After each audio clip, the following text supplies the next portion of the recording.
Breaking right now at 5. We are live over the scene of a shooting involving a state trooper on Doane Street.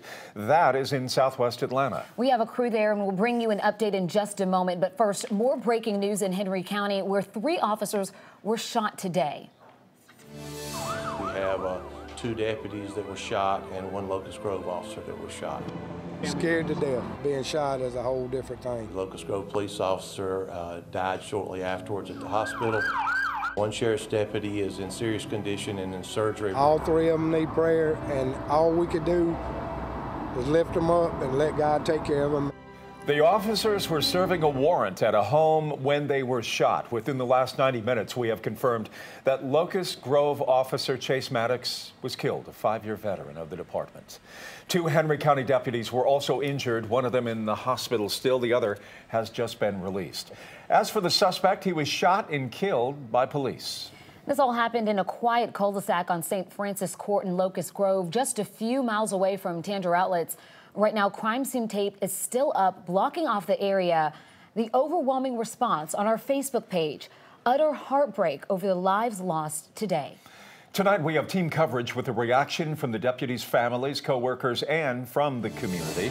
We begin our coverage with Caitlin Ross. She is live near the scene as she walks us through exactly what transpired. Jeff, this is still a very active crime scene. Dozens of police officers still here trying to investigate exactly what happened. Just moments ago, officers were actually walking children home from school through this crime scene tape because so much of this neighborhood is still blocked off. Police say that 2 Henry County deputies were trying to serve a warrant at one of the homes about halfway down the block. When they started talking to the suspect, they immediately realized this is going to be trouble. That's when they asked for a Locust Grove police officer to offer them backup. As soon as that officer got to the scene, that's when the confrontation started. From what we understand, those officers got into a gunfight with the suspect shooting the officers through the door. All 3 officers were hit. The 1 Locust Grove officer was killed. He died on scene. The other 2 deputies from Henry County were both shot in the chest and stomach. One of them shot in the chest. The bullet hit his bulletproof vest. The other bullet went under the bulletproof vest, striking the other deputy in the stomach.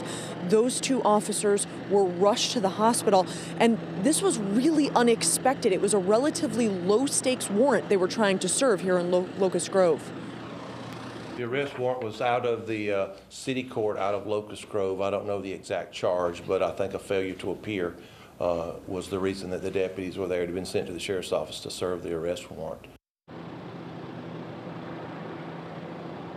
And police say they are talking to the family of that suspect tonight. They know who he is, but so far they have not identified him publicly. Caitlin Ross reporting for us. Now, the 2 injured deputies from Henry County were taken to Atlanta Medical Center. We have now learned that 1 already is out of the hospital tonight. Faith Abube joins us live after talking to that deputy's brother. Faith?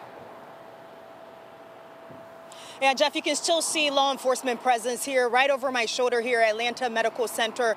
1 deputy is still in serious condition here, but we just learned in the last hour and a half or so that Deputy Michael Corley was released by doctors after being checked out.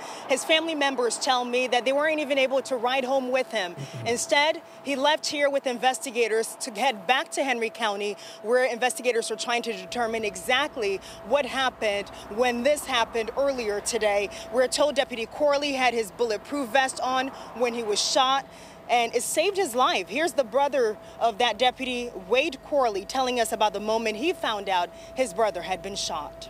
I was trying to get in touch with him at my father's house. I had both his boys with me today, so when I got the call, it was bad. Got him here as quick as I could because he wanted to see his boys, and his boys wanted to see him, to make sure he's all right. There's nothing like hearing about something and then not getting up here to put your hands on him.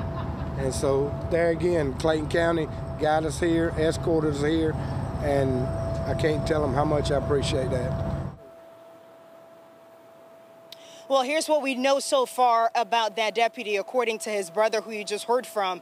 The deputy is 49 years old. He's been with the Henry County Sheriff's Office for about 25 years, and he's a very loving and outgoing person, according to his brother. Tonight, the family tells me that they expect him to be okay, but they're still asking people out there to pray for their family, as well as the families of all the deputies and the officer involved in today's deadly shooting, Jeff. All right, Faith, thank you. As you can imagine, this tragedy is also hitting city leaders very hard tonight. 11Alive's Doug Richards continues our live team coverage in Locust Grove after talking to the mayor and city council members, all who knew the fallen officer. Well, Jeff, the Locust Grove Police Department is a very small department. They cover shifts every day of the week, 24/7, and only a handful of officers doing it. This is one of their patrol cars, and Chase Maddox drove a patrol car like this. He was a highly visible and very well-liked member of this department. You see, he gave his life, but he was a good father. He had good, his mom and dad, I mean, his dad and them, family, they are just good. Mayor Robert Price says Officer Chase Maddox grew up in the Locust Grove community. His job with the city's police department was Maddox's first in law enforcement. Maddox was shot to death helping county deputies serve a warrant in a subdivision south of downtown. But we never thought it would come to this, really. But what was he like? I don't know, what's it? Just young, energetic, exciting, and loved his job. Fine young officer, and always smiling, always happy to speak to you. You know, if he saw you in the road, he'd wave at you. The police department lowered its flags to half staff after the killing. In a small town with only about 24 officers, the questions may never get fully answered. We hate this so much. We hate it. Why? We'll never know why, but we know there's a healer there that'll heal us all, and he will, and he'll get us through this. This is obviously a very difficult day here in the city of Locust Grove, here in Henry County. Mayor Price says that he is grateful that neighboring police departments, particularly the cities of Hampton and McDonough, sent police officers into Locust Grove to help cover the city while this police department was dealing with this not only police incident, but also personal tragedy. Back to you. Doug, thank you. Now, while we hear about officer-involved shootings a lot in Metro Atlanta, it's usually the suspect, not the officers, who were injured. In fact, the last time we reported on a Georgia officer's death was back in September when Polk County officer Kristen Hearn was killed while investigating a suspicious car in Cedartown. The mom had spent almost a decade serving in law enforcement. According to the GBI's online crime statistics, 7 officers were killed in the line of duty in Georgia in 2016. 1 in 2015 and 2 in 2014. You can head over to our website, 11alive.com, right now as we continue to update this breaking news. We've also posted the full video from the news conference with the GBI and pictures from the scene. Just click on this story on the homepage. Now to the other breaking news that we told you about at the top of the broadcast as the GBI investigates a shooting involving a state trooper in southwest Atlanta. John Chirick is on the scene. John, what's the very latest information that you have for us? We're on Windsor Street, just off of Doane Street Southwest, not far from Georgia State Stadium, the former Turner Field. This afternoon, a Georgia State patrol trooper was chasing a driver down Windsor Street.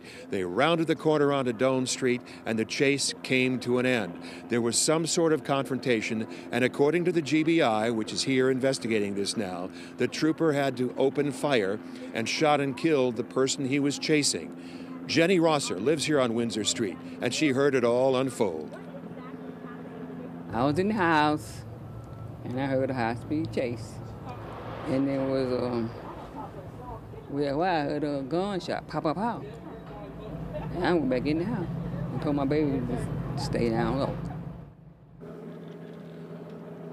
Jenny Rosser's concern was for her grandchildren who play outside, and she was worried they might have been hurt in all of this. She says she heard 3 or 4 shots.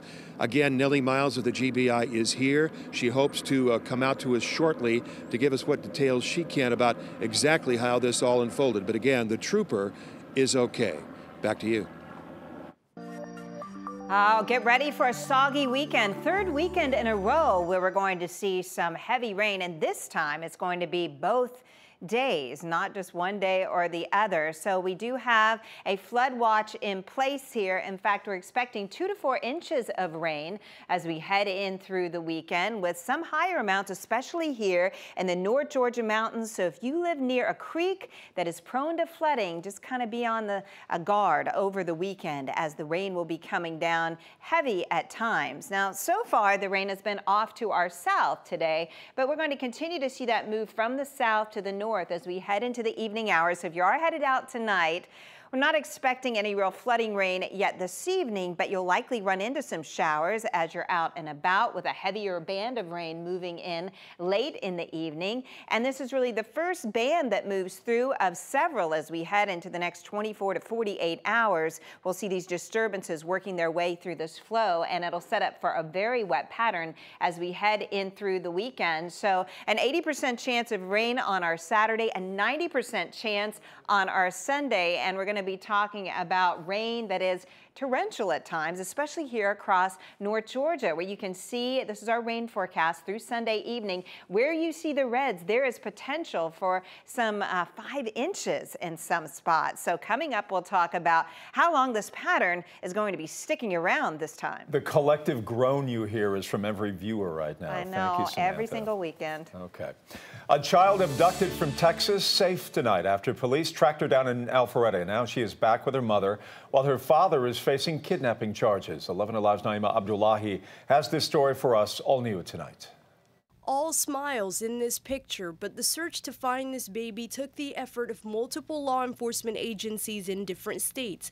Police say the child's father took off with her from Texas, where Nathaniel James was wanted by police. The chance of finding her became more likely because police say the dad was in a stolen car from Maryland, which was spotted. DeKalb County Police got a tip and called Alpharetta Police about it. Immediately, our officers began scanning all the hotels. And fortunately for us, we were able to locate that vehicle at one of the hotels. Our officers immediately began surrounding the hotel property. That's when officers found the child at the Hyatt Hotel on Windward Parkway in Alpharetta. Alpharetta police say they then went the extra mile, driving for hours to reunite the child with her worried mother. Said for us to send 2 officers to Memphis, Tennessee to meet up with the mother is probably one of the joyful things that we have in this field. The father, Nathaniel James, has been arrested and waits to be extradited back to Texas. Naima Abdullahi, 11Alive News. An Atlanta Hawks player arrested for driving more than 100 miles an hour on the interstate.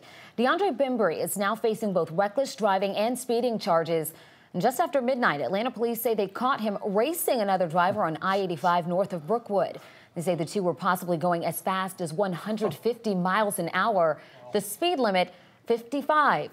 Bembry was taken to jail but has now been released. The Hawks released a statement this afternoon saying they are aware of what happened.